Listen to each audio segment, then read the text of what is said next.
Hello, thank you so much for being here. As I said, my name is Julie Arts, and I'm an author, editor, and book coach.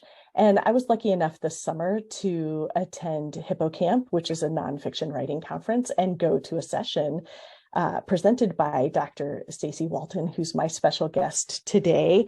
And when I heard her talking about how to recognize bias in our writing and in the world around us, I just knew that I really wanted to engage more on this topic as both an author and as a book coach, creating books that reflect our actual world and helping those get into the hands of all people, but especially children, is a passion project of mine. So I was really happy when I approached Stacie after her presentation, and she said that she would be interested in collaborating with me on this.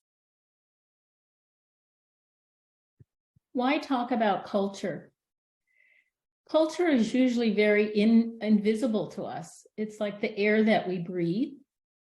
And a medical anthropologist, Arthur Kleinman, once said, if you can't see your own culture and can't see that it has its own set of interests, emotions, and biases, how can you expect to deal with someone else's culture?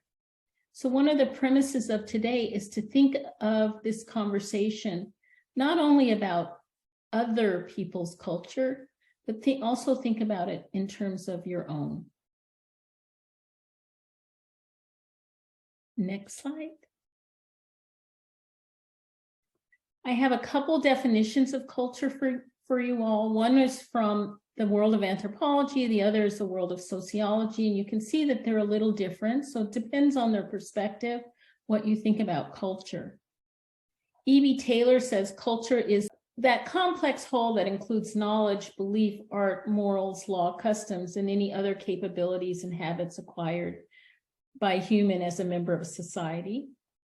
A sociologist's view, culture refers to the symbols, the language, the beliefs, the values, and artifacts that are part of any society.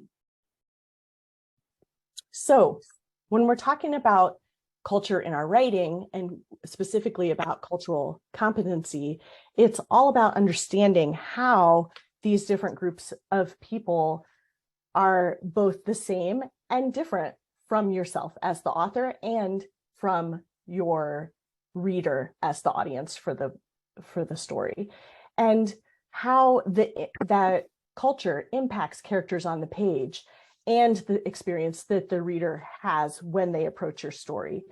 A lot of what I'm about to talk about for the next couple of minutes is really focused in on children's literature, but it actually applies to adult books for adults as well. Part of the reason that I'm going to focus for a moment on children's literature is first because there's much more and better data about the impact on children. I also happen to write for children, but I write for adults as well. But essentially, people from our generation did not actually get to benefit from the great diversity that is starting to arise in literature today. It wasn't really a thing. Like when I was a kid, you got a lot of white, straight males telling stories, not exclusively. There, I got to read The Bluest Eyes. I got to read a few things written by women and by people of different cultures. But by and large, what was taught in schools, etc., was from the dominant culture. And now we have a different opportunity to let the next generation of children come up with a wide diversity of stories. And I think that's really exciting. You'll often hear this spoken about as giving people access to doors, windows, and mirrors, which is a concept that came from Dr. Sims Bishop in as far back as 1990. It's kind of hard to believe that people have been talking about this for the last 30 years, when it seems like a lot of the change in the publishing industry has really only been in the last maybe 5 to 7 years. So obviously it's taking quite a long time to get us where we need to go. So I came across a recent study from Emory University that was just studying what's the impact of gender of the main character on children in books. And the Stella Lorenko, the associate professor of psychology who ran the study, said, children's stories are incredibly important to a child's development. Exposure to books is a form of enculturation. In addition to building language and reading skills, children look to stories for inspiration and for role models. And so that's where the idea of the windows and the mirrors come into play. The mirror is the ability that a story has to allow people that are from that same cultural group to see themselves. And windows are our opportunity to absorb stories from all different cultures and to have a better understanding of the world we live in.